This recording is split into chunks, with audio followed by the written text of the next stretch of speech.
but iphakathi phansi evutha eDavidson akhohlwa baba akekho ongamazi ikasi ke lo muntu engimena la bambiza ngocaba masikhuluma ngedefender shaya ipaneka bathi tsapa ayakushaya ntwana but yakena kuba ngimbamba ngesingami la ngoba umkasana but ngiyamzwela uyakena English is not my mother's voice ngiyadlala English is not my mother's tongue ya njame please can you introduce yourself ngegama nangesibongo tshela ama-viewers wethu udlalela yiphi team. Sanibonani babukeli mina igama nguAyanda wakaDuze ngidlalela bathini bona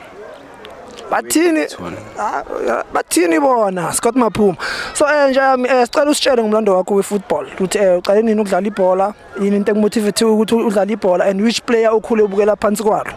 Hayi ibhola ngikhule kudala ngidlala ngicale ngiseseyintwana ngikhuliswe umadala wami kahle kahle umadala wami bekadlala ibhola ngadlala ngisakhulile kahle kahle emaphupheni angikhulela ke Davidson ngadlala then ngaba khona i-team engibizayo yasemaphupheni Mighty Bombers sadlala ya sawini tournament last tournament sawine Imbewenhle after lapho abazali bangibiza bathi ngizohlala eDavidson then mangifika eDavidson achieve'da ngayodlalela i-team itakori Davidson Arsenal after Davidson Arsenal ngadlala then khona Grootman lasibiza selisingokhoze lithole i-partnership ne-sponsor bathi sodlalela i-Resa amajubjub khona sodlala i-league masicela ukudlala i-league sadlala saphusha then yonke into yavaya grand then ngayo professional ngaqala ngadlala ku-ABC ngadlala ku SSU then after SSU ngayimpumalanga ngadlala kuphezulu then ngabuye eKasi sengizodlala manje kuba thini bona.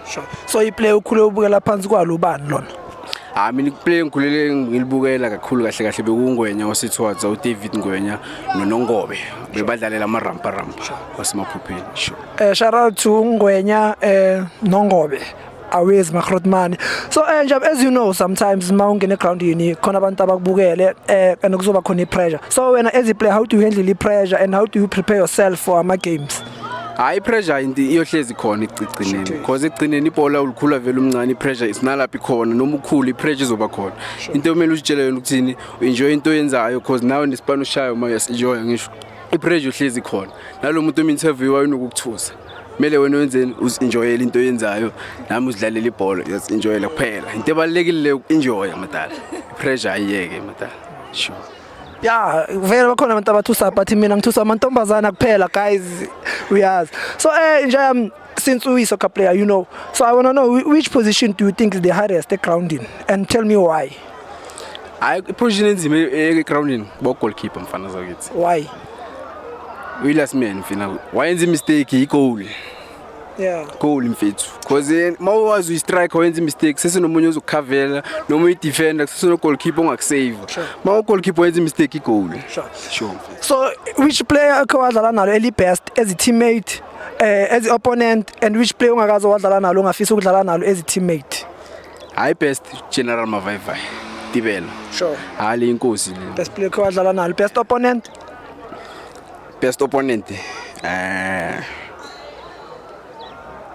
maningi nje mara ngikhona ukusho ukuthi ubani kahle specifically nje bashilo ukuthi baningi shoot nama una ubaningi bakubalile at least name 2 engakadlali naye eteamini yona like best opponent abantu abaningi engike ngadlala nabo abakhe bangiphi i-challenge bebasempumalanga so angibazi ngamagama ngikhona ukubizela bona specifically ngcono ngikutshela umuntu engidlale naye engathuli best among nabo mavayivay. So eliphi player ongakaze wadlala nalezi teammate ongafisa ukudlala nalo lezi teammate? Angikho mfethu.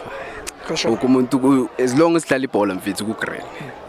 Yeah, but for mina ngizokukhethela ucameraman wami I wish my teammate yakhe umnandi kakhulu mfethu. So what's your take kubafana abafana since idlala kanje? Yini into oyicabangayo? Sibonise iview yakho ye-football ucabangana ngama-decision ka-coach.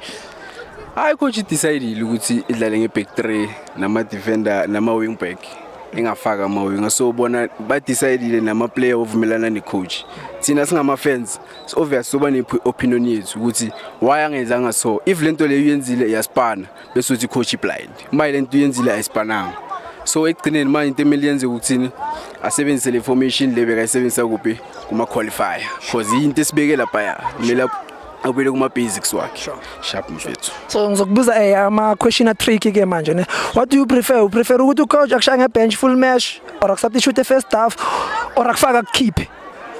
Ngcono ngihlala ebenchini. Uthi mama likubukele we don't care. Kumele understand. Yeah. Nokudlala nokungadlali. I-coach decide. Sure. Okay. So anyway of the day sivale especially for intwana ezincane ezikhulele ekhaya ezidlala ibhola. Ngathi guy advise uthini ukuze zikhule zifane nawe ezidlala ibhola. Hayi into oyithanda mfethu ke labangani. Abangani angeke bekuyisenda bazokulahlekisa. Sure. Yenza into yenza into ofuna ukuyenza egrand yenza yona. Wena ngcono uzilahlekise ungalahlekiswa abangani. Sure. Into kuma mistake wakho ne. Sure mfethu. Sayivala. Awe. Titanko vutha. Siyabonga vutha. Yeah. Qwala. Siyabonga vutha.